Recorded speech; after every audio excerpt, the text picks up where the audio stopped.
চুয়াডাঙ্গার আলমডাঙ্গা উপজেলার ছত্রাপাড়া গ্রামে ফেসবুকে স্ট্যাটাস দেয়া নিয়ে সংঘর্ষে আহত যুবক শিমুল হোসেন কাজী মারা গেছেন। এদিকে নাতের মৃত্যুর খবর শুনে হার্ট অ্যাটাক করে দাদা মারা গেছেন বলে দাবি করেছে পরিবার। কুষ্টিয়া জেনারেল হাসপাতালে চিকিৎসাধীন অবস্থায় শিমুল মারা যান। নিহত শিমুল হোসেন কাজী একই গ্রামের লাবু হোসেন কাজীর ছেলে। আলমডাঙ্গা থানার ভারপ্রাপ্ত কর্মকর্তা বানী ইসরায়েল জানান, কয়েকদিন আগে ওই গ্রামের সেকেন্দার আলীর ছেলে হৃদয় হোসেন ফেসবুকে একটি স্ট্যাটাস দেয়। এ নিয়ে শনিবার বিষয়টি নিয়ে একই গ্রামের আবদুল্লার সাথে কথা কাটাকাটি হয় হৃদয়ের। এরপর ওই দিন সন্ধ্যায় দুই গ্রুপের মধ্যে সংঘর্ষ হয়। সংঘর্ষে শিমুল হোসেন কাজী ও কুবের হোসেন কাজী গুরুতর আহত হয়।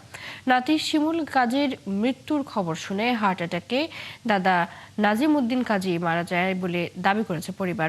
পুলিশ বিষয়টি নিশ্চিত করতে পারেনি। এলাকায় এখনো থমথমে পরিস্থিতি রয়েছে।